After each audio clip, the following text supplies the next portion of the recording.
അസ്സലാമു അലൈക്കും വറഹ്മത്തുള്ളാ. ഇറാൻ്റെ ഏറ്റവും ഭയാനകരമായിട്ടുള്ള മിസൈലുകളിലൊന്നാണ് സിജ്ജീൽ. ഒറ്റ പ്രഹരത്തിൽ ആയിരക്കണക്കിന് കിലോമീറ്റർ ദൂരെയുള്ള ലക്ഷ്യങ്ങളെ തകർക്കാൻ കഴിയുന്ന ശക്തമായ മിസൈലുകളിലൊന്ന്. സിജ്ജീൽ എന്നത് ഇറാൻ വികസിപ്പിച്ച ഒരു മീഡിയം റേഞ്ച് ബാലിസ്റ്റിക് മിസൈലാണ്. ഇത് ആദ്യമായി പരീക്ഷിച്ചത് 2008-ൽ. ഇറാൻ്റെ മിസൈൽ സാങ്കേതിക വിദ്യയിൽ വലിയ മുന്നേറ്റമായി ഇതിനെ കാണുന്നു.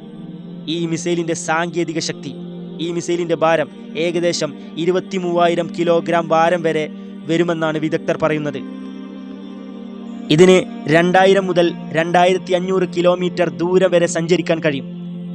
ഇതിൻ്റെ പ്രഹരശേഷി സിജ്ജീൽ മിസൈലുകൾക്ക് ഏകദേശം 750 മുതൽ 1000 കിലോഗ്രാം വരെ വാർഹെഡുകളെ വഹിക്കാൻ കഴിയും. അതായത് വളരെ ശക്തമായ സ്ഫോടക വസ്തുക്കൾ ലക്ഷ്യസ്ഥാനത്തേക്ക് എത്തിക്കാൻ കഴിയുന്ന ഒരു പ്രത്യേകത കൂടിയും ഈ സിജ്ജീൽ മിസൈലുകൾക്കുണ്ട്. അതുമാത്രമല്ല, ഇത് സോളിഡായിട്ടുള്ള ഫ്യുവൽ ഉപയോഗിക്കുന്ന മിസൈലാണ്.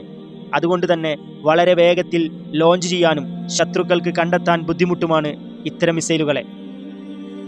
അതുകൊണ്ടാണ് സൈനിക വിദഗ്ധർ പറയുന്നത് സിജ്ജീൽ മിസൈലുകൾ ഇറാൻ്റെ ഏറ്റവും അപകടകരമായിട്ടുള്ള ആയുധങ്ങളിൽ ഒന്നാണെന്ന്. അതുമാത്രമല്ല, അമേരിക്കയുടെ ടോമാഹക്ക് മിസൈലുകളെ വെച്ച് സിജ്ജീലിനെ താരതമ്യം ചെയ്യുകയാണെങ്കിൽ അമേരിക്കയുടെ ടോമാഹക്ക് മിസൈലുകൾ 450 കിലോഗ്രാം വാർഹെഡുകൾ മാത്രമാണ് വഹിക്കാൻ കഴിയുന്നത്.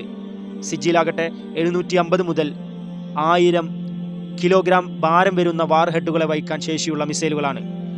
ടോമാഹാക്കിൻ്റെ പ്ലസ് പോയിന്റ് എന്ന് പറയുന്നത് അതിൻ്റെ കൃത്യതയാണ്. അതിൻ്റെ ടാർഗറ്റ് അത് കൃത്യമായിട്ട് ടാർഗറ്റ് ചെയ്യാൻ കഴിയും.